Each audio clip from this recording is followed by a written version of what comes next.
Welcome to another episode of Retrotopia. My name is Brian, and on today's show, we are talking about the classic Square game Live Alive.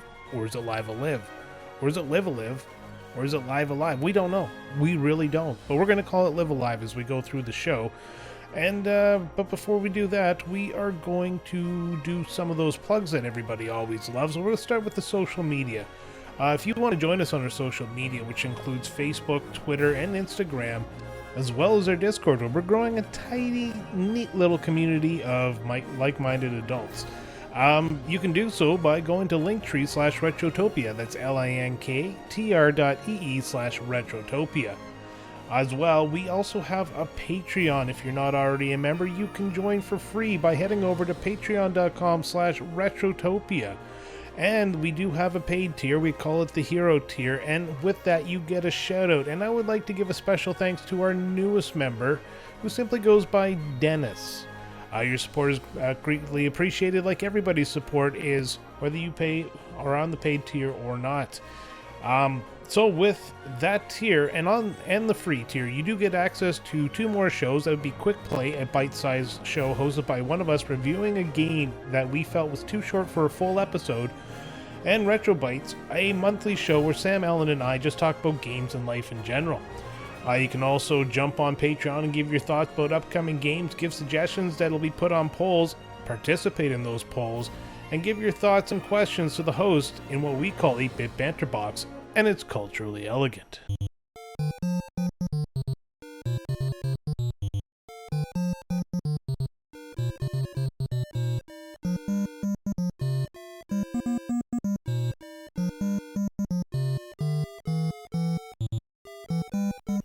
So our first comment comes from David Henley, who says, "Just wanted to give a shout out. Thanks, Brian, for recommending Metroid Zero Mission. I've only been able to put a few hours into it, but has been really fun and hopefully can finish it up soon." Well, I'm happy to hear you're enjoying it because I really enjoyed Metroid Zero Mission. I've tried a lot of Metroid, of the original Super Metroid, Metroid Fusion, Metroid Dread, and none of them actually got me engaged in the series to really play through, but Metroid Zero Mission hit different. It was such a well-crafted game. You can also thank Sam and Alan for that. They're the ones who goaded me into playing the game for the show, and I'm honestly very happy that they did. Thanks, David, for your question. Our next one comes from Unbuckled Cape, host of the Unbuckled Comics podcast. If you like comic books, he's the guy to listen to. Everyone knows the jingle or dog takes produced by Sam's Beagles. If you don't know what he's talking about, every so often you'll hear leashes shaking around in the recordings. He goes on to say, "I, however, notice a clicking sound every now and again, and I want to know who is the clicker." The clicker is me.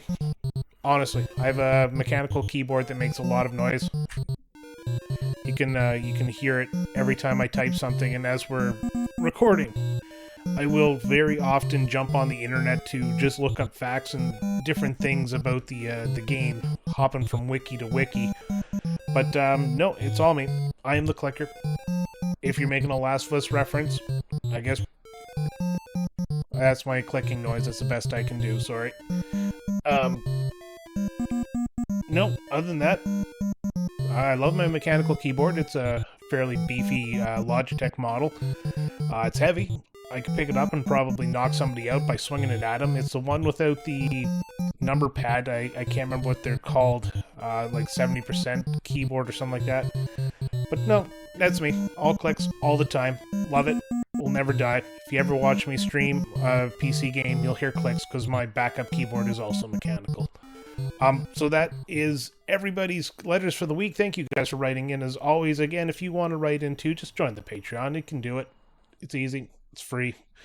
So before we get into the game chat itself, I'll just tell you a little bit about what's been going on with me since it's been a while since we've talked. So I've started The Plucky Squire, a very, very cute game that's free on PlayStation Plus, and I honestly like how it's presented. A kid's storybook brought to life, basically. Only problem is it's very easy, and it guides you through pretty much every puzzle I've played right now. So, maybe fun for the kids, fun for yourself with the kids watching. I recommend it anyways. It's on PlayStation Plus. If you have it, give it a shot. As well, been playing Final Fantasy Crystal Chronicles Rings of Fate on the DS. That might be an upcoming episode if I can ever find the time to really sit down and play it. Also picked up Cat Quest 2 after having finished Cat Quest 1. Some stuff about the game just it's turning me off. It's not the gameplay, it's just the reusing of assets like the music and the sound effects. It just feels like they phoned it in, and I will play that game because I did really enjoy Cat Quest 1, and I'm not gonna let this like destroy my motivation. Also playing Home Improvement Power Tool Pursuit. That's going to be an episode one day, so me and Sam are going to force our way through that game. And finally, I did start Mass Effect, but I've put it down. I did play it on Game Pass, but I realized I have it on PlayStation, and I don't know why, but I prefer to play games on PlayStation over Xbox. Might be the controller. I just prefer the controller a lot more. So that's pretty much everything that's been going on. My life is pretty busy. I spend most of the time doing homework right now, trying to learn how to do game development at a college course in Ottawa, Ontario. Really, really fun. I've enjoyed every class and the people I've been in class with, and what a great group of people that I've met over the last month, about a month now. So that's it. That's everything that's going on in my life. So let's move into the game chat, and we're going to start, as always, with a little gentleman's interlude by our good friend Alan. All right. Let's see what the guys have got for me this week. What? How the fuck do you say this? You know what? Fuck it. I'm just going to wing it. Time to get into character.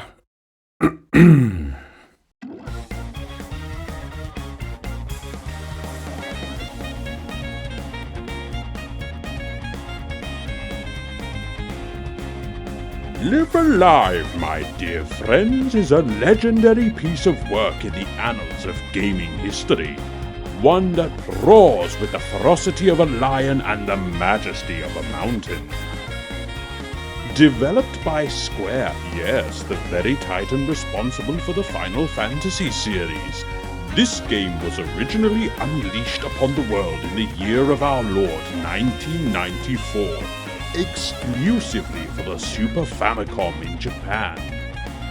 Now, let me tell you, this game is no ordinary tale. It was directed by Takashi Tokita, a man of vision, who would later go on to work on the almighty Chrono Trigger. But here in Live Alive, Tokita crafted a magnificent mosaic of stories that span time, space, and reality itself. The game is divided into 7 distinct chapters, each set in a different era. From prehistory, where man and beast grapple in primal fury, to the far-flung future, where the silence of space is shattered by the cold gleam of technology. Each chapter is like a gem, polished and placed within the grand tapestry of the game. You play as a different protagonist in each one, characters as varied as a kung fu master in ancient China, a gunslinger in the Wild West, and even a robot in a dystopian future. And then, just when you think you've seen it all, these threads are pulled together in an epic finale that would make the gods themselves weep with joy.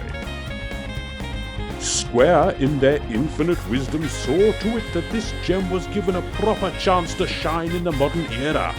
On July 22nd, 2022, the game was reborn for the Nintendo Switch with a glorious HD 2D remake that preserves the soul of the original while enhancing it with stunning visuals and reimagined music. Yes, the classic Nobuo Uematsu score, that very man who composed for Final Fantasy, was even revisited in this re-release, bringing the full experience to new heights. But let me not forget to mention that this grand saga was localized for the first time for Western audiences. For nearly 3 decades, this epic was confined to Japan, but now it has finally burst forth onto the world stage. Square Enix themselves, that mighty colossus, published a remake allowing a new generation to experience this timeless masterpiece. So there you have it. Live Alive, Alive, Live, Live Alive is not just a game, it's an experience, a roaring symphony of storytelling that will echo through the ages. All right, so now before Sam and I get into the game itself, we do have a comment from a listener. Again, it is Unbuckled Cape. He is a very big supporter, and we appreciate that. And he asked the question that we all ask: is there a consensus on the proper way to say the title? No. I probably could find something official, or there's probably somebody out there who's willing to, tell me what it is, but I like the mystery. Funny part is, and we get into it in the episode, is that on the Japanese box, and you're about to hear some of that famous clicking, because I'm going to look it up live. Live Japanese box art. Go to images. So if you look at the Japanese box, the second live is actually turned around backwards, and live backwards is evil. It spells EVIL, so evil. So I don't know if that's a play on words or something like that. So maybe some more research into it, or maybe I just let the mystery die. But that's it. Let's get into the game chat. Thanks everyone who wrote in today. Thanks. It's always great to hear your thoughts. So now we're going to start with a little music, and we're going to be talking Live Alive, developed by Square originally, and then Historia for the remake which we played, for the Super Famicom, and now on the Nintendo Switch, PS4, PS5, and PC, first released in 1994, re-released in 2022. Thank you for listening, and we hope you enjoy the show.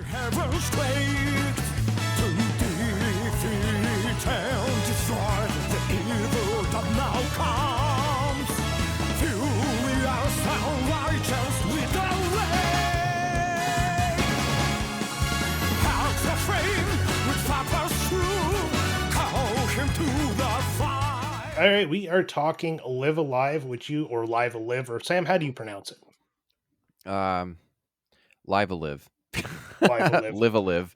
Yeah, Live Alive, Live stupid Alive, name. Live Alive, Live Alive. God Fuck. damn it. There's probably an official way to say it. Actually, I have the wiki open, so I might look at that while we are.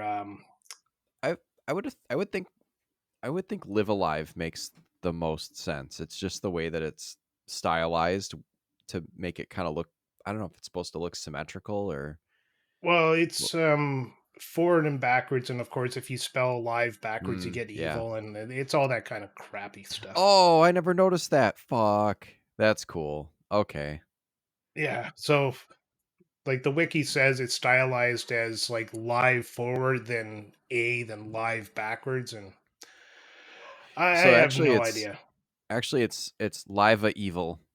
Yeah, Liva Evil. There we go. So, okay, welcome everyone. We're talking Liva Evil. Yeah, or Live Alive, or Live Alive, or Evil Alive. We don't know. We absolutely do not know what we're talking, because I cannot find anything that tells me how to pronounce it. Yeah, it's a strange title. Yeah, it's originally released in Japan in 1994. And of course, it's been re-released on everything, but it was never released in North America until 2022, when it was remade for the Switch with those very gorgeous looking 2D HD graphics. Yeah, and it's pretty. That's the shining star of this game, is how good it looks. Along the lines of Octopath Traveler and Triangle Strategy. Yeah. Such and a that beautiful new Dragon style. Quest 3 that's coming out. Oh. Yeah. Same thing. So it looks the exact same. But you can find ROMs of this with fan translation. So if you do want to play the original, it is out there. But, expect somebody who didn't get paid for their work to have the translations match that pay level. Yeah, I'm looking at some screenshots of it. It still looks good in the original. Oh, 16-bit RPGs look fantastic. Yeah. Like the pixel graphics of the Super Nintendo, I think, are one of the best translated to today's market type of graphics. Yeah, it's very good. Yeah. it looks very good. So Um, yeah, this game is a yeah. basic standard fare RPG. It has turn-based combat on a 7x7 grid. The characters move around and the attacks will uh, basically they'll spread out along the grid in some sort of pattern, and if you're inside of the hit zone you get hit. If you're not inside the hit zone you miss. Some attacks affect the ground itself, turns it to fire or ice or something like that, which after a turn or after the sequence of turns will hurt a character who's inside of that. So there is some strategy to the fighting. What did you think of it? I really like the battle system. And it's kind of it's just reminded me I had not played anything. I know there are other games that have a similar battle system, but I've only really played the South Park Fractured Butthole. Is kind of like this, where you have either just one character or multiple, and it was kind of hard to get a hold of what exactly was going on with the, because there's kind of an ATB on your, like a little active battle timer or whatever on your character, and you can spend that either on a move or by moving them around the grid. And if you choose to move instead, you have to be careful because the other characters on the screen will charge up their battle meters and could potentially attack you. So it's kind of important to keep track of that and also know what your character's capabilities are, like where you can hit from diagonal or straight on, or what kind of range you're working with. But it's And interesting. some enemies had immunity. Some of your attacks were just absolute garbage. It was a very good game for strategy. Hmm. And just every, because it's broken into worlds. We'll call them worlds for now until we get into it. But every world kind of had a criteria of completion, and it wasn't always the same thing. You're not always fighting to finish the level. Right. There's a particular one where you actually do no fighting until the very end of it. So There's a couple actually. is there a couple? We'll have to get into those. Yeah. But no, you have seven protagonists, one from a different era. So you start from prehistory, go through China, Japan, Wild West, present day, the near future, distant future, and then each of those is a story on its own. And you're fighting a antagonist whose name is a derivative of Odi, Odio, Hmm. Odio. Yeah. and yeah, and, Odio is Latin for hate, apparently, according again to this wiki I'm looking at. Oh, So that's fucking deep. yeah, yeah, right. I mean, first the backwards live is evil, and now Yeah, this game Odio is all now. about hate. I'm kind of ready to like come in here and like poo poo on this game a little bit, but man, it's starting to blow my mind here because Yeah, there's stuff I didn't catch. oh man, I was reading up the actual wiki page there, and some of the people who worked on this also worked on like later series like Kingdom Hearts and stuff like that. Hmm. I The believe it. director, yeah, the director of the game worked on Parasite Eve and Chrono Trigger and Final Fantasy IV, amongst other games. Oh Uh, gosh, Brian's yeah, gonna the splooge designer, over there. yeah, exactly. What can I say? When good, you're good at something, and Yeah, Chrono that's Trigger true. just proves how Those are good you are. those are three games that you've been hounding me. I've got Chrono Trigger down now, so now I got to play Final Fantasy IV and Parasite Eve. Yeah, well, we'll get to them. Don't you Oh, worry. we will. Oh, we will. But we're still talking Live Alive, so let's stick with this one, Sam. Stop All distracting me right. with your Yeah. eyes. Sorry for. All right. Yeah. So you have seven protagonists from the prehistory. You have a character named Pogo, and one thing I loved about his level or his character and the entire prehistory world is you're in caveman time. So Yep. when everybody's still ugga bugga, and that's how they treat it. Nobody talks in this level. They Yeah, just use pictures in like word bubbles to express emotions and stuff like that, and it was really well done. that was my favorite. I think if I'm looking back, I think that was my favorite module or whatever, like little time period was uh going through that whole story without any words, and the way that they were able to communicate And they what still was going on. portrayed like good emotion through Uh-huh. the lack of dialogue. So that was impressive. And I really liked his little monkey companion and the Yeah. fact that they like their attacks were like farting and poop based. It As was you'd like, expect from such Neanderthals. yeah, of course it would. Of course I would love that part. But like, yeah, he's one of his. I can't remember what it was, like stink poot or whatever was one of his was one of his moves, and it did like a poison area damage, kind of like in South Park, how you can gross enemies out or whatever. Yeah, no, it was definitely the funniest part of the game for sure, Yeah, and I felt right at home in prehistory. yeah, and it was kind of a nice introduction to the game too because I did it in order of from oldest to newest era, Nice. and Okay, I didn't. yeah, it was just kind of a nice way to yeah, get your feet wet because you weren't bogged down by a lot of like tutorial talking and things like that, and it there was a lot of areas you could go just kind of grind a little bit to level up. So Yeah, there was, and I think there was. Did they even have? There are a couple tutorials in each because each section has some different yeah, gameplay mechanics and stuff. But I think that even the tutorials had like either like really broken English or no English at all in the yeah, it tutorials. was very basic and very It, it's kind of what cool it how is, right? yeah, how they do that even for like kind of breaking a fourth wall a little bit with like the Yeah, tutorials. Like even the tutorials are going to be caveman like. yeah. There's not a lot that goes on in this one. I mean, the whole plot of this one is the Ku tribe prepares to sacrifice a woman named Beru to their god, a Tyrannosaurus Rex named Odo, and there's your play on the Odio. So Yep. your big enemy is Odo in this one. But she kind of, well, she doesn't kind of, she does escape to the south and hides into a cave belonging to your tribe while stealing your food to survive. And then Pogo discovers her, falls in love with her, and decides to help her, right? And, the classic Yep. hero story. And Yeah. yeah, and then it just becomes a war between the two tribes. And then you, as Pogo, have to go, destroy the other tribe, basically. Yeah. Yeah, I really liked it.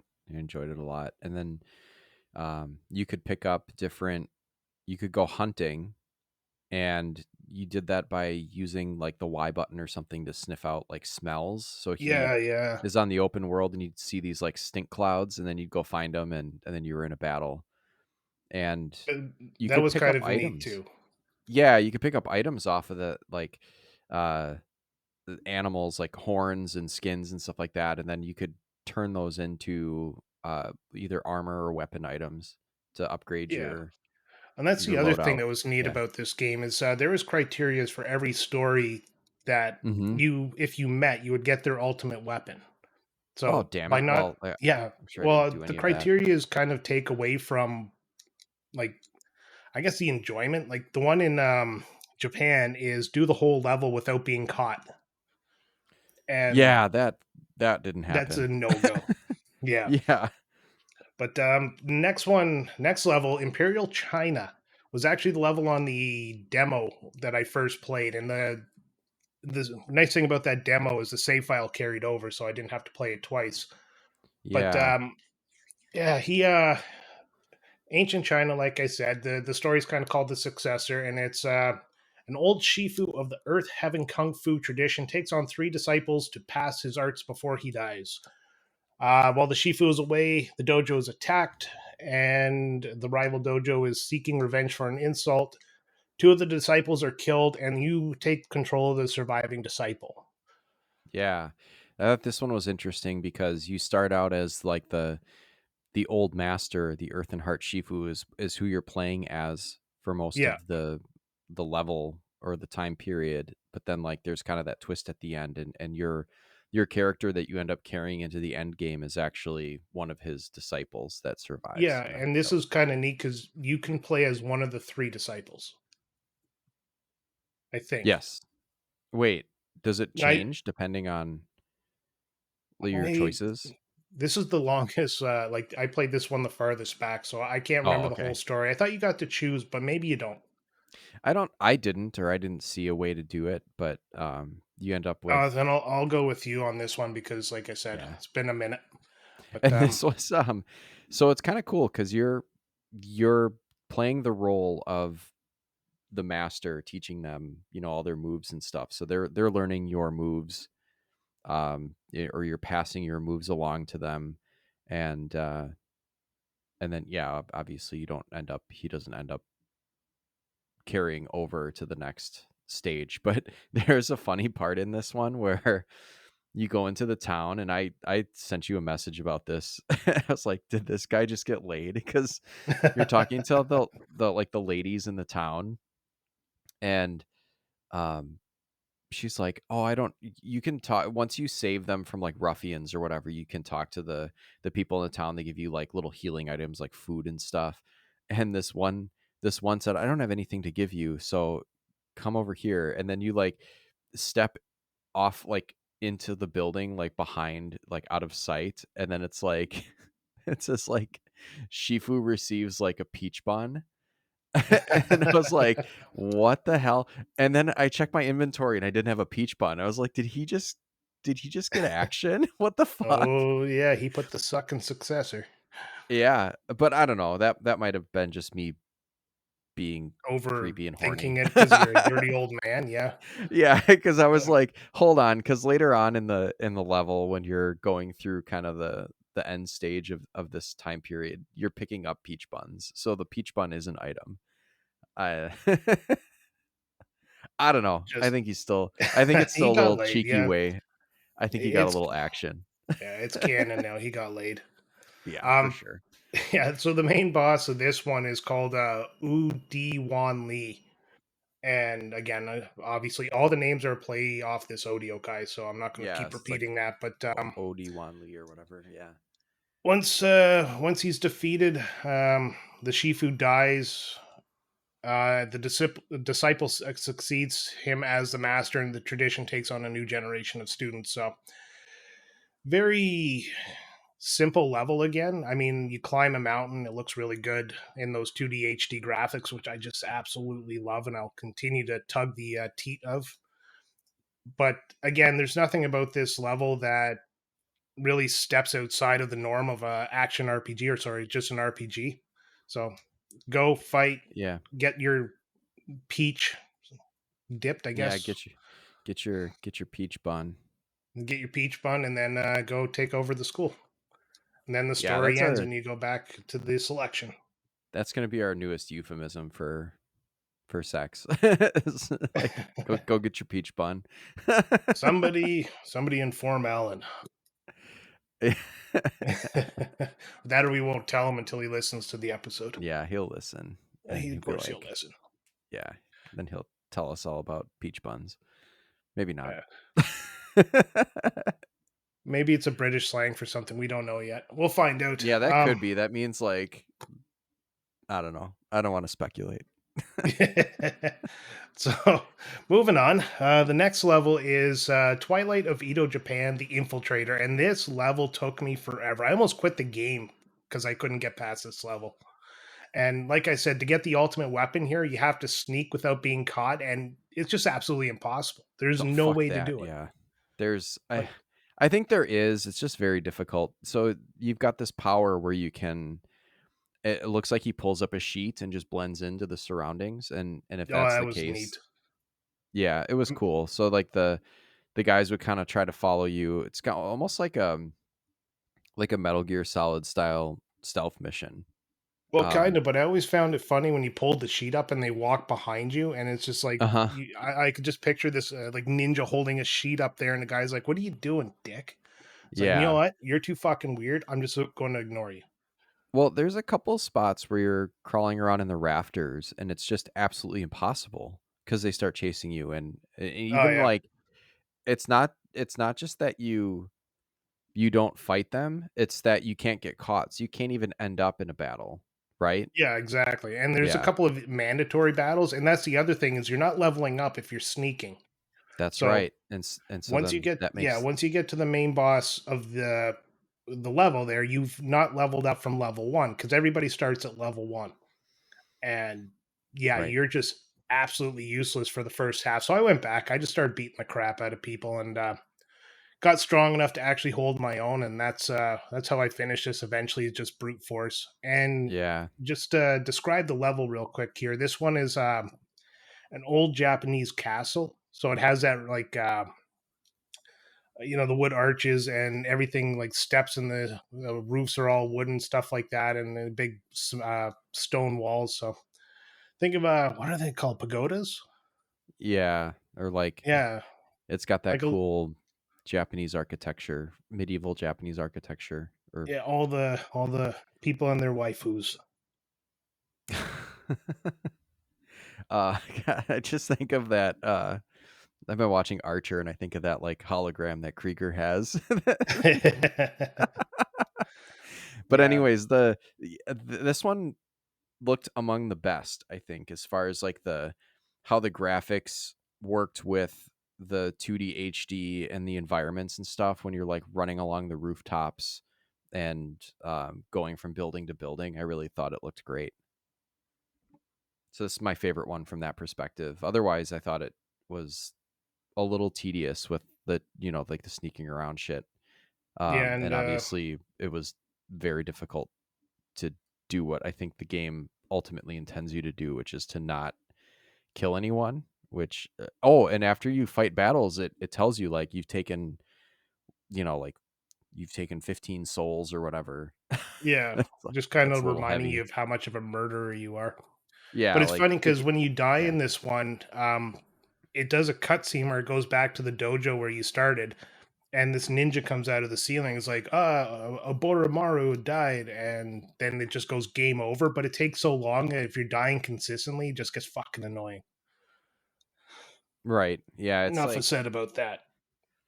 yeah, just I don't know, just definitely get the feeling like they were trying to communicate that you're supposed to feel bad about killing these people. Like I there's never did. I it no, wiped I didn't right through either. them. It just because I was just playing it as like a standard RPG, like you get in battles, you fight, whatever. But I think it's really trying to make you think, second guess, or think about what you're doing. Um, then I guess that's clever. Yeah. Yeah, I didn't mention it at the beginning, but the main character this one is named Oborumaru.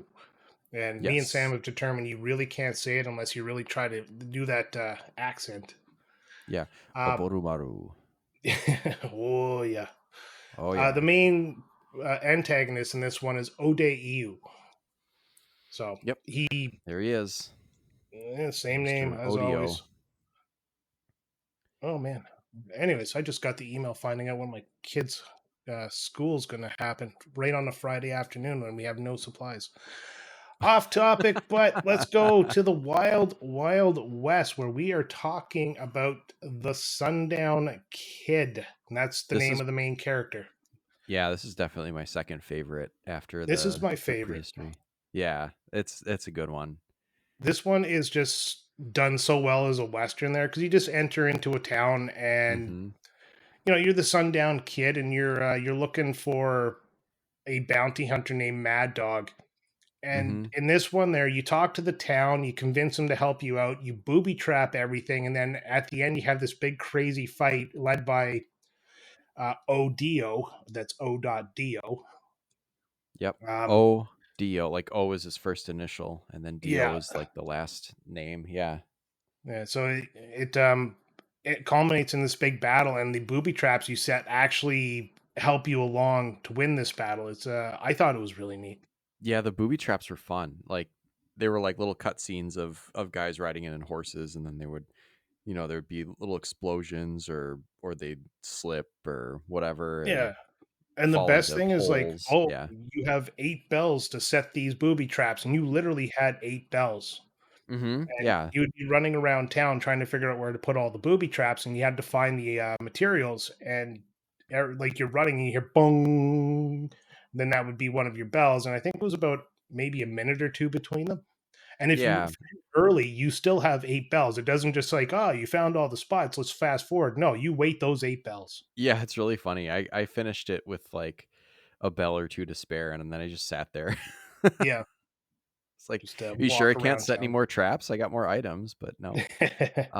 And in the remake, I don't know how it is in the original. I can't imagine it's very easy in the original. But in the remake, they kind of, if there's something you can pick up, like a chest or an item or a pot where there's something in it, it sparkles. It's got like little, Yeah, that's actually only for yeah, the remake.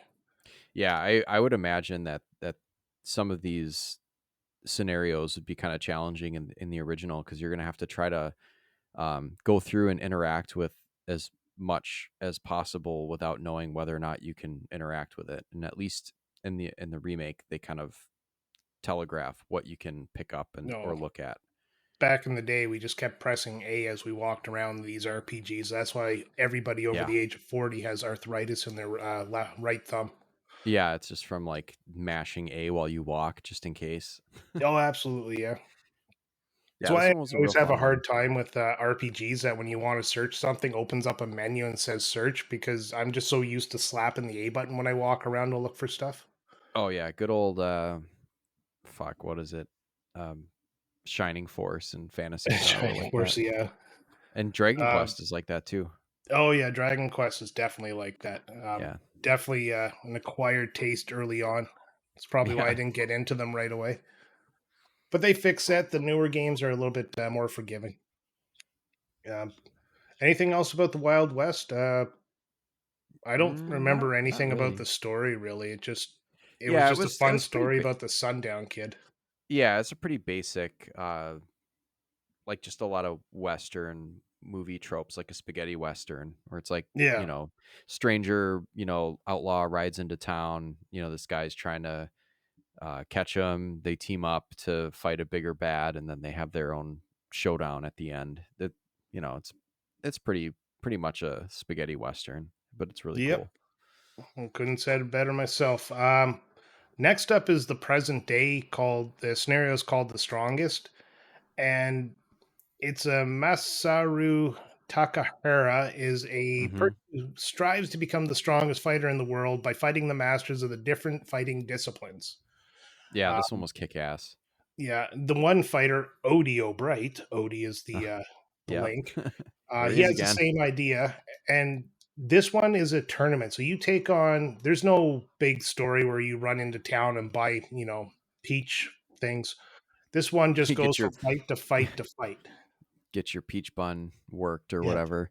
Um, yeah, this one was cool. It was like I think it was probably the quickest one of all of them, because it's it's built to look like a Street Fighter or a Tekken or something, like a fighting game, Yeah. basically. Like you're choosing, your battle from a menu, and it's like, the big fanfare, Takahara versus, whoever your opponent is, and they're from different regions even, and have different moves and stuff. So it's very much like an RPG meets Street Fighter.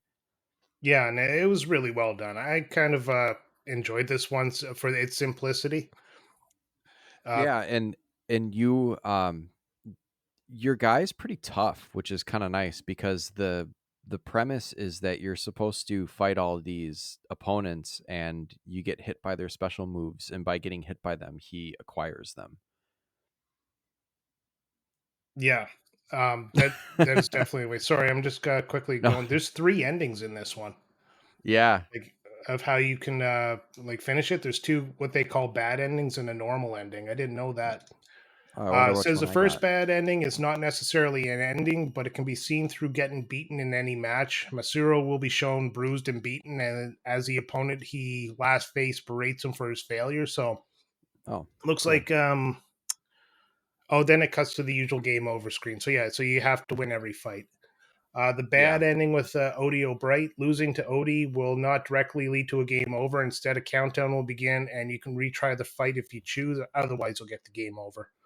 And Interesting. then, Okay. yeah, the normal ending is if you defeat Odie O'Bright, and then you know what happens there. Yeah. Well, that's cool. Like each of the, I don't know if there were six. I think there were six opponents before you Seven, get to well, seven Odio. with Odie, yeah, six Seven. plus Yeah. one. And then there were two special moves to learn from each of them. Plus, You had to be hit by those moves to learn them too. that was the crazy part. And then different things would trigger them. Like you had to be right next to them. or there was one where you had to be near them and use like a there were like little symbols next to their attacks, whether it was like a punch or a kick or whatever. Like you had to use an arm break move on this guy in order for him to use, immobilize him so that he would use a specific move, or you have to be like, so many spaces away. So there were some tricks to like Yeah. figuring out which special moves he could acquire and goading the opponents into using the correct moves. It's helpful to use a guide because there are some of them that are kind of tough to figure out. Um, and then one of them was kind of a sumo guy, I think, and he's got 3 moves. So there's the last one has 3 that you can acquire. There's like a pretty powerful third move that is really helpful against that ODO boss in this time period. Yeah, and then those carry over into the late stages of the game, which we'll get into in a bit. Yeah, which is Uh, neat because for all of these, I think the what you do in each individual time period impacts what you have for the end game. well, absolutely. It changes how, well, I guess, easy or hard the end game's going to be. We'll save that for a few minutes down the road because right now Yeah, we're going to the near future and the scenario called the Outsider. This one's near future in Japan. A biker gang called the Crusaders kidnapping people, and they don't really explain why. You play as a young orphan with psychic powers named Akira Tadokoro, who grew up in a village with his sister. One day, the Crusaders kidnap one of the children from the orphanage, so Akira and his friend Lawless, which is a great name, set yeah, out to rescue him. Akira learns of the location of their base and discovers a plot by the Japanese government to liquefy people and use them as a power to a giant idol named Odio. Huh. yep, Gee, who are you going to fight at the end? yeah. I wonder. This one was so much fun. Oh, the Steel Actually, I Titan got fight at the end. yeah, that was cool. This one was just the most anime as fuck. Like Oh, you're yeah. this guy with special powers. You got like motorcycle gangs riding around, and then there's giant robots, and yeah, And this it's just one, God, what type of game would I say this one played like? It almost felt like what's it called? God, everybody the plays it. Earthbound. Earth. Yes, yes, Because you're in a actually, it city does. environment, the enemies are like walking around. You can fight them, attack them when you want. It was Right. just every scenario kind of has a feeling of a different type of game with Yeah, live alive fighting added to it. yeah. I definitely got Earthbound vibes from I guess, the city map that you're running around, and then you can. Yeah. I mean, not as close up on the buildings, but kind of just or like gosh, what fucking stupid game did we play? Roger Rabbit, when you're like walking around in the city. Oh yeah, yeah. Because you're confined to the road, so you're not going anywhere Yeah, but the roads, and the right. enemies are just going up and down, and it just it doesn't feel like the rest of the game felt. So yeah, it definitely has or is paying homage to something. Yes, Roger Rabbit, but it doesn't suck.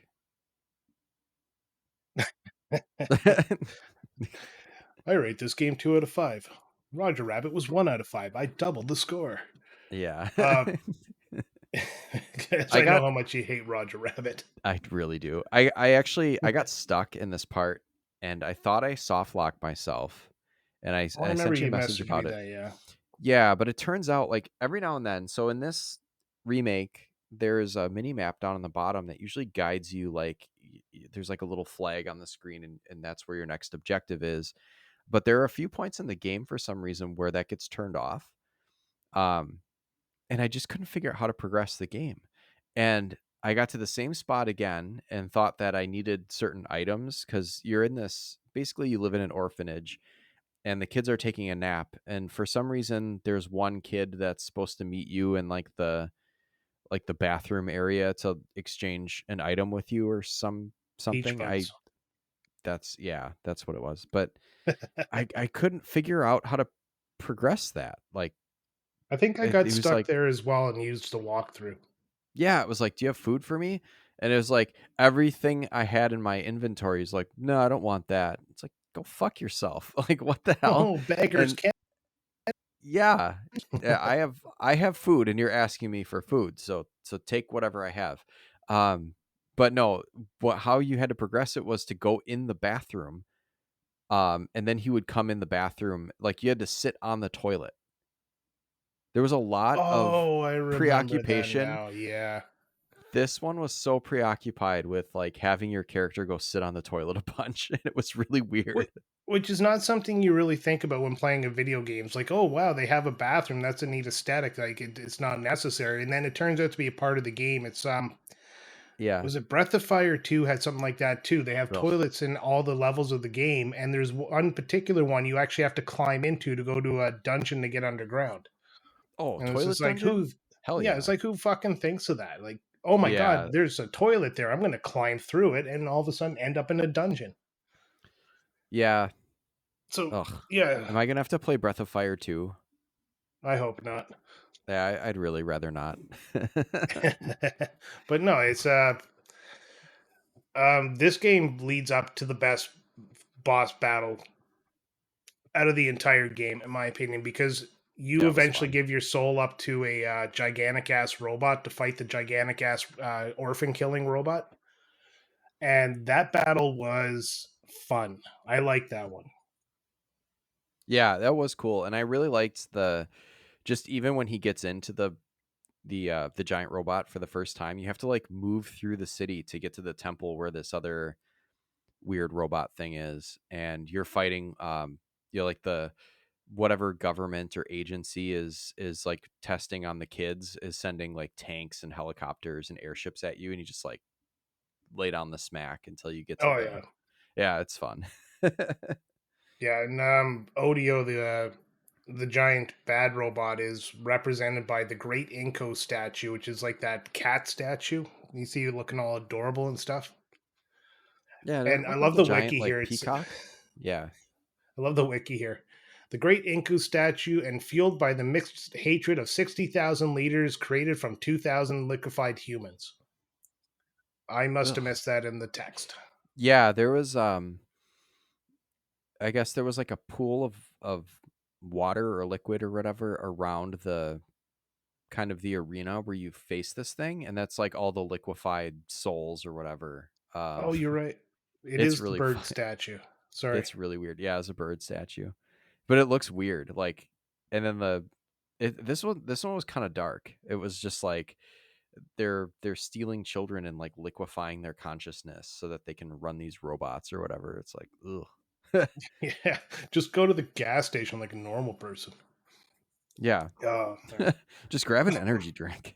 That's all you need. um, yeah, once you're done this one, the robot beats other robot, and then the scenario ends with its ending, leaving one last scenario of the main seven. It's the distant future and the mechanical heart, and the worst of them all.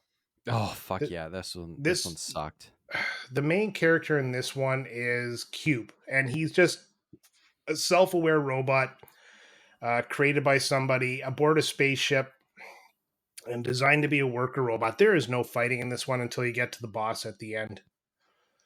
And the Right. boss's name is OD-10 or ODO. Right. Yeah, clever. By that point I was like, I don't give a shit what this thing is called. I just want to be done with this section. Yeah, because it was so fucking boring and people are It dying as you go through it, like the crew yeah. members. And it's like a murder mystery. So you're trying to solve the mystery and people start blaming, of course, you. And eventually the giant behemoth that you're transporting escapes its containment, and then now you have to run away from that. And I hated that because you're going through Yeah, this that ship, and if you go down the wrong hallway, he'll show up, and you have to either fuck off in the other direction and hope he doesn't catch you, or you die. yeah, I got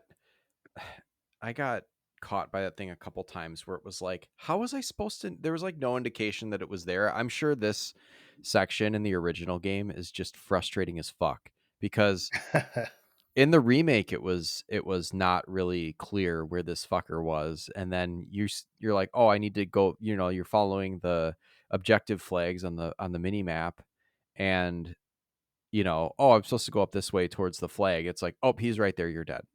Yeah, Game well, over. It's like, the other one is you see him and then you have to go back and then you can go down an elevator and go in the next level, go up the elevator on the other side to hopefully get there without running into him a second time, but it just becomes kind of a luck thing.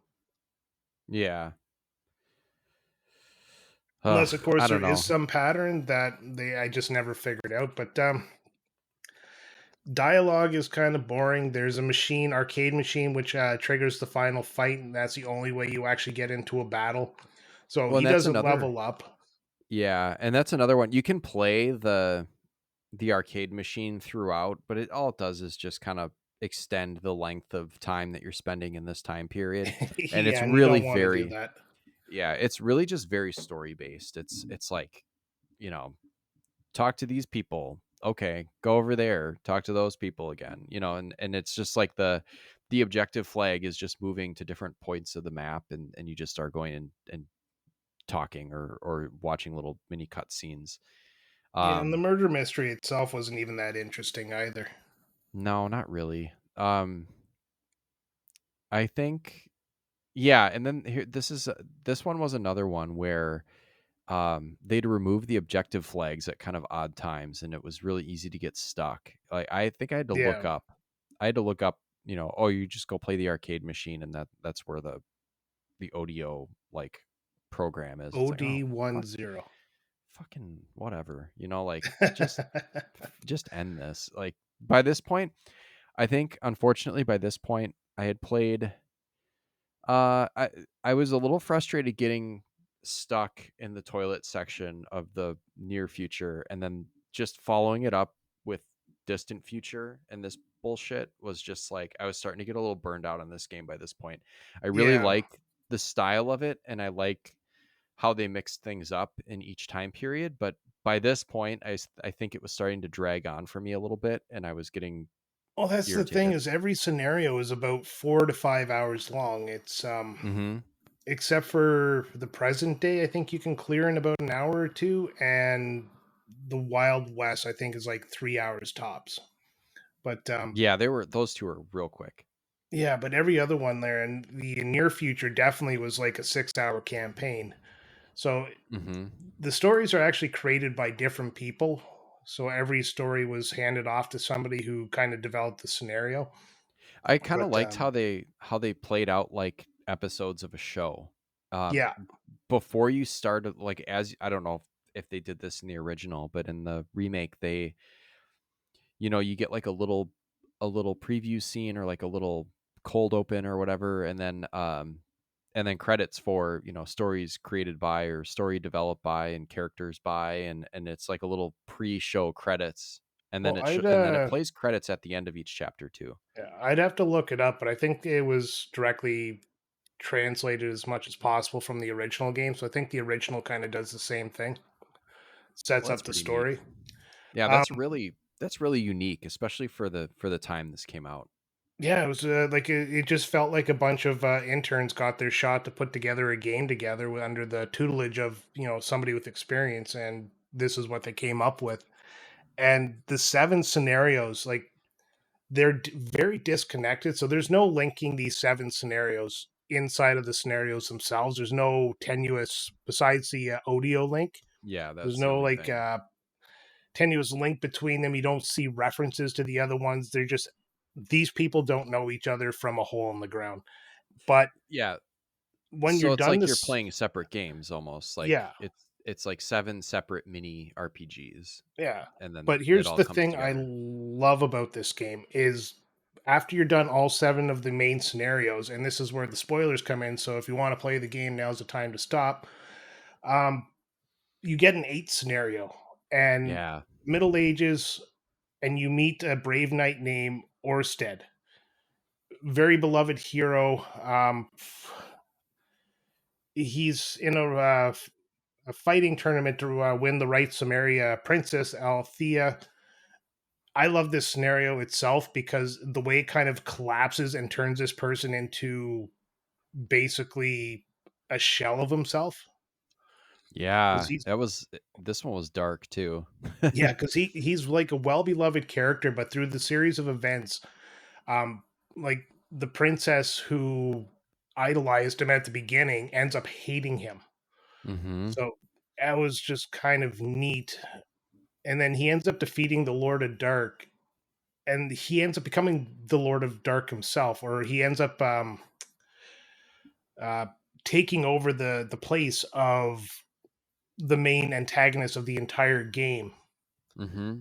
So it's just such And a it's good twist. and it's cool how you go into that cave and you go to face the Lord of Dark or whatever, and he's got like statues of all the forms that Odio took in the other Yeah, 7 scenarios. It was like, oh fuck, what's going on? yeah, and that was a nice touch as well, right? It's Yeah, it was cool. I mean, we could pause here to talk about how cool the graphics look, because every time you get into a boss battle or a significant fight, the the sprite just looks so cool. They're so huge and colorful and well detailed and big. So like you have the grid that you're fighting on, and the boss will take up like a significant number of, so I mean obviously it makes them easy to hit from pretty much any angle or whatever attacks you're using, but um they're just really larger than life and really well designed. yeah, no, they definitely did a lot of work to make this game look absolutely stunning. It Yeah. like I said, I love the 2D HD graphics ever since Octopath Traveler came out. I was just like mind blown. This game, I feel, utilizes it a little better than Octopath Traveler, because that blurry background that you see a lot in the original, like, Octopath, you don't see as Yeah. much in this one. I think that kind Yeah, of it's a little really sharper. enhances it. Yeah. I think it's interesting too, because I've heard the criticism that, for Octopath Traveler, you've got those 8 characters and they don't really have any they're adventuring together, but they're all kind of doing their own separate things. So like why are they deciding to team up or whatever? Like it seems It like a loosely was stitched together 8 stories or whatever, but it was, this but it was also kind of neat because everybody had their own unique story. But yeah, as you finished that story, you moved to the next character's story, and then they teamed up. So you had somebody who was kind of leveled up. So if you played the game right, it right. was actually quite fun. No, I Um, love the game. I've just heard that criticism. It's just that this in Live Alive, it's like the you know the 7 really don't have any connection except for ODO, and then the way that they come together, I think, is neat at the end. It's kind of clever. yeah, because after, and this is going to be the biggest spoiler. So if you stayed this long and now you're interested, Now now you you might want really to need to turn it get the off. fuck Yeah. out. Yeah. Last chance, everybody, stop listening to Retrotopia. I mean, with what? No, no. No, no, no, no. Go back, go back. Eat the and that's spoiler. how the and that's how the podcast ends. Everyone's like, Yeah. "Well, they told us to stop listening." So, All right. So getting into this one, after uh what's his name?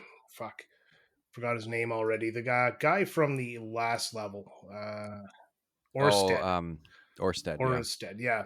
After he becomes Odio himself at the end of the last chapter, he summons all these heroes from the different eras that fought the different or versions of Odio. Hmm. And who do you start as? I can't remember. You can pick. Oh, that's right. You pick who you start Hmm. as, and then you end up in the level that you were just playing, the Middle Ages level. But things have changed a little bit.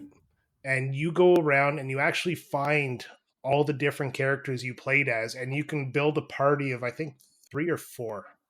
Hmm.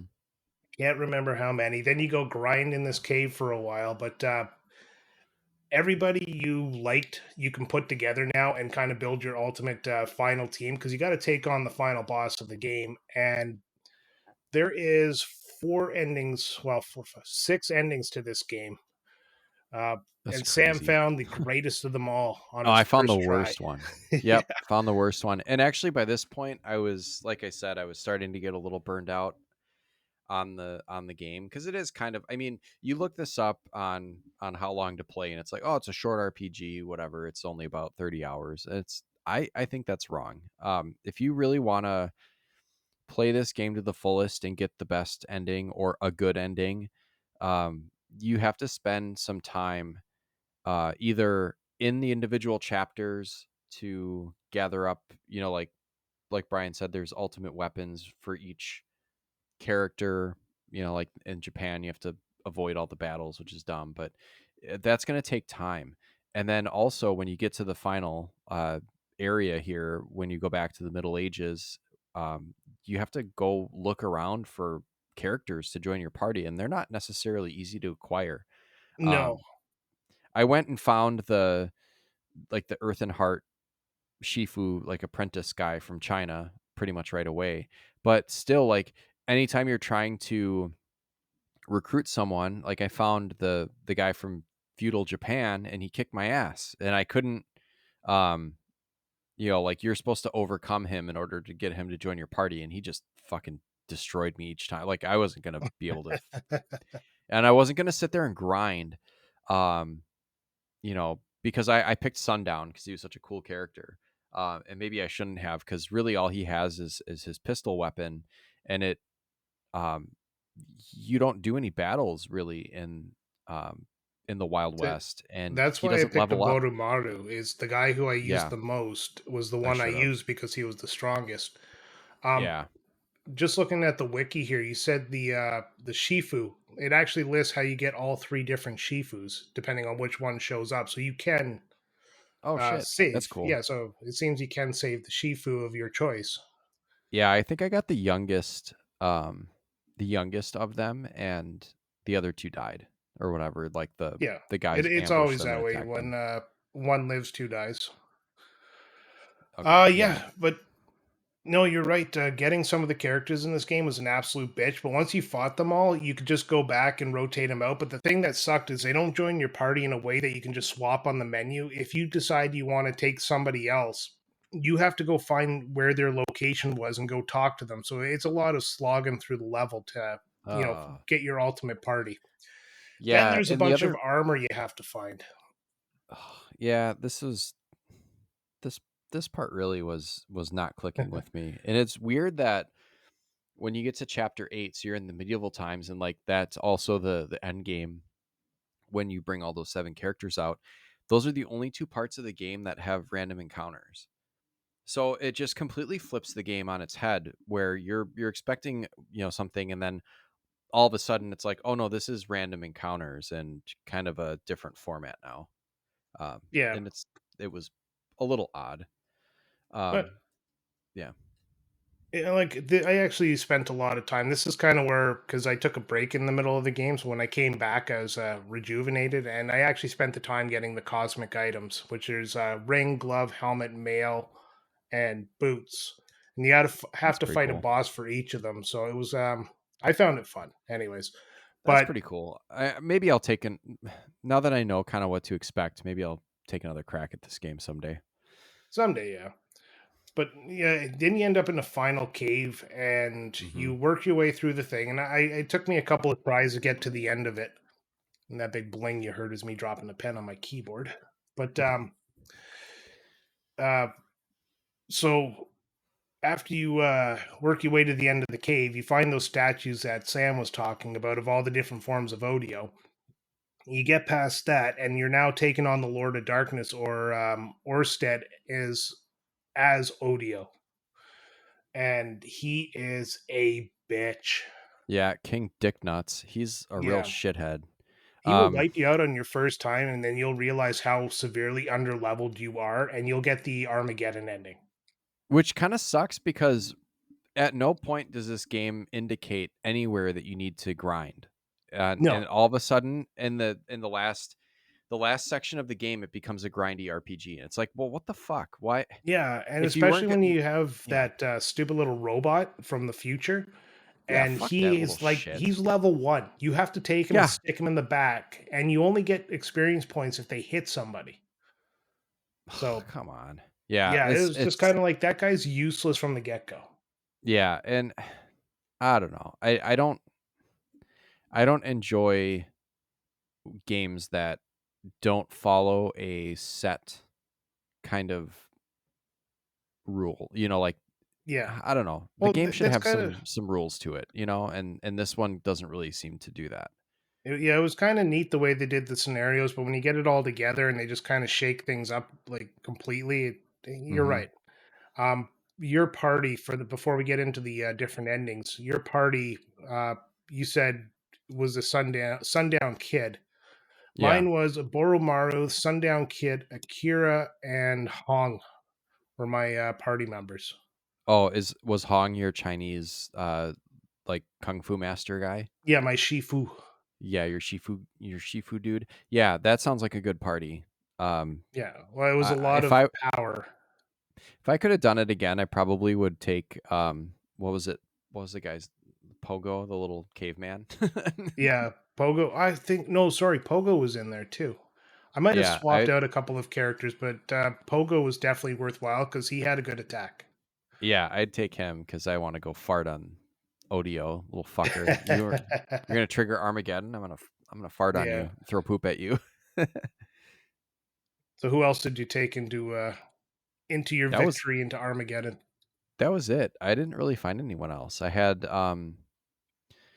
Sundown and my Shifu guy, and then the the medieval Japanese guy came in and kicked my ass, and he wouldn't join my party. So I was like, well, fuck that. I'll go to the end and just kind of see what's in here. And I ended up in the final boss battle kind of by accident, and then I triggered the Armageddon ending, and then it was like not game over. It was just like this is how the game ends. The world ends. I was like, what the fuck?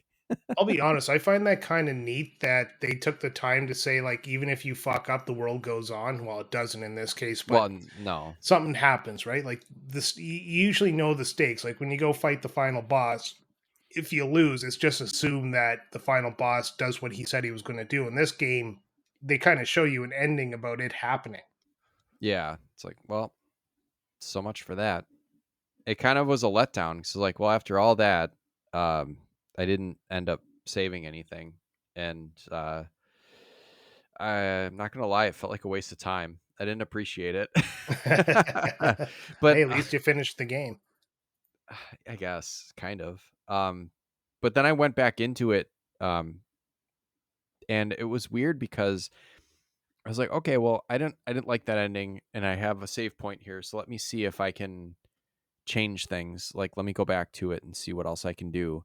And instead of facing Odio, I left the chamber he was in or whatever, and then you end up kind of back in this kind of limbo area, and he sends this headhunter creature after Oh you a bunch of yeah. times, and that's kind of annoying because I was just trying to get back to the point where I was back on the medieval map, so I can try to maybe grind or find some other characters or whatever, and then I just was like, nah, I got other things to do.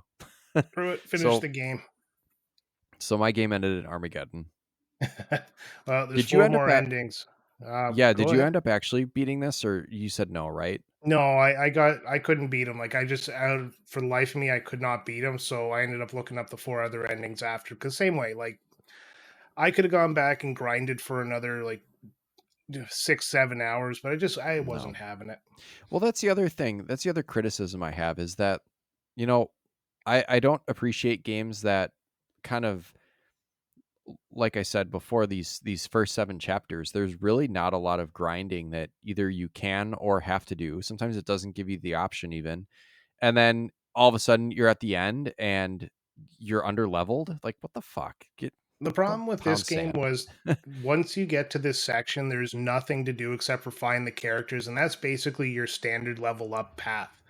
So Right. if there I were guess. some missions you had to do, some bosses you had to take out, like, oh, you have to destroy the four orbs to unlock the door to get to the final boss, that would have been some sort of objective based grinding where you're actually Yeah. running through these levels. But they didn't do that. It just, you can go fight the boss or you can't. That was it. Yeah. So, no, for sure they could have used more at the end here. They really could have put some story into it and made these characters kind of bond through the story, because that was the other thing is they didn't really bond, they just showed up. Yeah, And there's no story. You know, they all appear to be confused to be where they are, and then there's no additional dialogue with these characters that, you know, they're yeah, like bonding or getting to know each other or whatever, which I don't know, could be limitations of hardware at that point, because at this point this is a pretty sweeping and epic game. But yeah, I just didn't enjoy the end. What were the other four endings? Like Yeah, what else well, happens? I'll start with this one, the sad ending. After you do the boss rush as the incarnations of Odio, and it doesn't activate the Armageddon, Orsted declares himself and his incarnations the true victors, and then it just ends with him wandering through the kingdom as a credits roll. It's an empty kingdom too, right? Um, Yeah, there's nothing. It's kind of like um gosh, did you ever see the Langoliers or whatever, where they like slip through like this weird in between dimension, and everyone's like all the buildings and things are there, but there's no people. Kind of no, feels like that. Like it's some but sort I of know what you're weird talking like about. yeah, it's like some sort of weird in Limbo. between dimension where everything is there except for people. Yeah, fuck people. Um, Next ending is called the Never Ending, and I'm reading this off the wiki here, so I'm kind of paraphrasing the Yeah. paragraphs for copyright reasons. So anyway, it's obtained after the defeat of Purity of Odio at the hands of the heroes. Orsted reverts to a normal form and tells the protagonist to coup de grace. I don't know what that means. If you accept, your character will enter a fight with Orsted. He'll attempt to fight back, but is too weak to do anything meaningful. Um, if this is done, he dies, and he mutters the princess's name, and then red smoke rises out of his corpse, like his incarnations did. And depending on who you picked as the character, uh, I guess as your main, something will be said. Then the screen takes a gray tone, and credits play to a song. And the text displays a cycle continues, kind of referring to the fact that this whole thing is just going to happen again. Holy shit. So actually like there's let's say like four or five different endings or whatever, There's but six total, even yeah. with six total, but even within that one ending that you just described, it's different depending on which of the seven. So there's like seven Well, the only variations thing of that that ending. changes is what the protagonist says. Well, right, which is So, interesting in itself, I yeah. guess. So it kind of technically is like a if this is ending number three, it's like 3A, 3B, three, you know. We're going to get into an even deeper one because now the bad guys get their say in the good ending. Oh shit. And it is obtained after the defeat of the Purity of Odio at the hands of the heroes. Orsted reverts back to his true form and tells the protagonist to do the coup de grace, which means to attack him or kill Yep. him. Sorry. If you decide not to turn or not to and turn back to the statue room of the Archon's Ruse, the other characters that were not in your party will appear and give some dialogue. After this, Orsted will appear saying a long thing about his many faces, and he will awake each of the statues and teleport their respective characters to its statue. As he does this, red smoke will slowly build up around him, and he will say a description of each incarnation. So all 10 incarnations, sorry, 7 incarnations will have a text box. Then he walks forward a little, and then he says, "My hate is yours, yours is mine, blah, blah, blah, blah, blah, blah." Your character will say something, then Orsted will then send every character to fight their respective Odio incarnation. Wow. Wow, that's a lot. Yeah, this is the good ending. But That's the good one. after he Okay. says his last word, he disappears in a red mist. The recruited characters will then be transported to their time periods without saying a word. Screen fades to black, and the credits start, and the music from the protagonist chapter plays. Hmm. Yeah.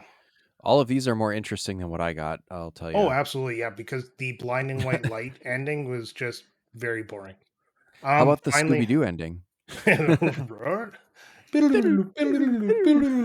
anyways, the true ending, which is obtained after recruiting every single protagonist at least once during the chapter, the ending will be exactly the same as the good ending up until the defeat of all the incarnations of Odio and the boss rush. Once you win every fight, Odio says something about why he can't prevail, and depending on who you picked as your main character, they will say something back. Everyone gets in a fighting stance, and the party is sent to fight Sins of Odio. Ooh, Orsted so there's appears a surrounded by crackling. Holy crap, this goes on a while. If you want the true ending, go play the game. Wow, that's quite the ending because there's a lot of dialogue in this one. Um, yeah. it just ends with every character being transported back to their own time periods. A special ending will play with a special song, and two special songs, and an ending screen is the chapter ending quote of the character you picked for the last chapter. Cool. Well, I didn't get I will that. never get that one. Nope, Nope. definitely never You'll get never that one. get this. You'll never get Um, this. I would go over the whole thing, but like this wiki has what everybody says, and Oh my it's god. so convoluted. It's just Let's pull up the thing and act it out. yes. All right, you take this the role of Orsted. I'll take the role of Pogo. Okay. All right. Aye. Buckle up, everyone. It's going to be another hour. Yeah. Do the That's kind of how I voices. felt. Yeah, that's kind of how I felt playing this game though. Is like buckle up. You're gonna be playing this for a long time and No, you're not gonna what feel really like you sucked. accomplished much. Yeah, what really sucked is when you like you're doing the near future and you're right into it, and then it ends and you're like, oh man, I'm so satisfied with how that turned out. And then you do the far future and it's like, this is so fucking boring. Yeah, that was a real dud of like, especially if you like to do things in chronological order or whatever, and you went from prehistory all the way to the far future. That's just a real Kick in the boring dick. ending to. Yeah, I know very much. better for next time to do the boring ones first if I ever play this game again. And I probably will. Uh, but I might. yeah, I yeah. don't know. I don't know. Anyways, I I'm think I spent. have said as much as I can about what's going on. I really like. I haven't played this game in about just over a year. I think just before we started this podcast was when I finished the game. So Oh, okay. it's Yeah. been a minute. But Yeah. And I actually, I was so jacked to play this game because when it was announced and it was, in pre-release status, back a couple years ago, there was a demo. I think you can probably still download the demo and try it oh out. yeah, you can It's worth trying it out. You can play. absolutely. I think you can play a couple of the chapters. You can't pick all of them. I think you can play um, the the feudal Japan, the China, and the far future. It's worth giving a try if you've not played it and you're interested. And then if you end up picking up the full game, you can carry over your save file into the That was the full game. nicest thing. Yeah, because I. Oh, did you play the demo of the far Yeah, I future? started the. Well, Well, I play it played the again. demo of. Yeah, that would suck. But I played the demo of the Chinese level. Yeah, I did the um yeah, I did the Japan, I think, and maybe China, but I don't think I played all of it didn't let you play all of it. It let you play to a Up to a certain point, point, I yeah. think. Yeah. You couldn't So you fight the couldn't final finish. boss. Yeah, you couldn't finish any one chapter, but it let you play a little bit of each. Um yeah, and then when I picked it up, I was like, yeah, I'm excited to play this and, finally got around to it because we were going to talk about doing it for the show and man, I was really high on it to start with because, you know, those chapters with the prehistory and the western one and the fighting game one, those were all super cool, but it just the last two that I played plus the end game just really soured it. I don't know. It just Yeah, it's this still game worth really, it's still worth it, but yeah, I don't know. this game hypes you up in the early, like if you like play it in chronological order, the first few levels, it just like get you right into it, Yep. and then it kind of like just brings you down, and then by the time you get past the far future, you're dead inside almost. And maybe Yeah, it's that's just the goal because Odio is there trying to kill your motivation, and this game uh, does that good. yeah, I guess it's yeah, meta, right? it's, Meta. it's yeah, it's not my favorite. And I really Uh, am generally pretty high on these RPGs and especially these like 2.5 HD pixel remasters, the Octopath Traveler I love, Triangle Strategy I love. Uh most 16-bit era RPGs I've loved. This one unfortunately is not one of them. yeah. On that note, what are you going to give it out of 10? Out of 10, I'm going to give it Mm, uh, like a 5.5, 5.5. Yeah. See, I'm going to go a little bit higher than you. I'm going to give it a good 6 out of 10 because there is redeeming qualities of it. It's worth playing if you like those old Super Nintendo Square RPGs. Yeah. I It's mean, worth a that's playthrough. 5.5 is with that bump for me, I think. I just that end game just really soured me because like I said, That's yeah. you can't take something that you had kind of established as, kind of a novel RPG where it's very, very story based and then just completely flip it to the same old shit like That for the last half of the game. that's where it loses a lot from me too. That end part it needed story, it needed reason besides finding these random people that you only know are there because the game basically tells you, and then you find Yeah. them and there's no reason to find them. So, like you said, you just went right in for the final boss. So, Yeah. it, I don't know. It is a great idea ruined by its lack of finish. Yeah, I'd say uh, if you're going to establish, you know, game mechanics or rules or whatever in a game, you got to stick to it. Yeah. Can't be flipping the script so late in the game. And the And other thing is, you yeah, have to make some sort of progression in each of the different worlds. Like that last one, the far future, and I keep going back to it because it was the worst of them all. There is no progression for the character in that. It's just literally a story with a boss yeah, battle at the end. and you end on level 1, and then if you want to grind that character, you're starting from scratch in the in the end game. And on top of that is the battles that you could use for grinding were not necessarily easy. You're getting overpowered pretty Oh easily yeah, depending on how many enemies showed up on the screen for not a lot of return. yeah. Um, If you didn't have the right party members in some situations, you would just be wiped out. And in other situations, the fights were stupid simple because you had the right party members. There was no rhyme or reason to a lot of the yeah, fights. It wasn't just grab this character because he's good for everything. Every enemy had like a different weakness to a different kind of character's attack, and it was dumb. yeah, not the I thought greatest. like I thought Pogo was really strong there. Akira and Oboromaru were like the best characters to have, and the Sundance Kid was great for distance because he had guns. Or sorry, the Right, but then Sundown Kid. he could get pretty lit up pretty easily, and his Yeah, guns really didn't do that much damage. if he got caught like by an enemy, he was pretty fucked. Yeah, and that's the thing is, oh, one thing we didn't mention that was kind of cool though was after you didn't have to use healing items or rest between battles. You Oh yeah. Once the battle was over, you got your characters back and they were full health for the next battle.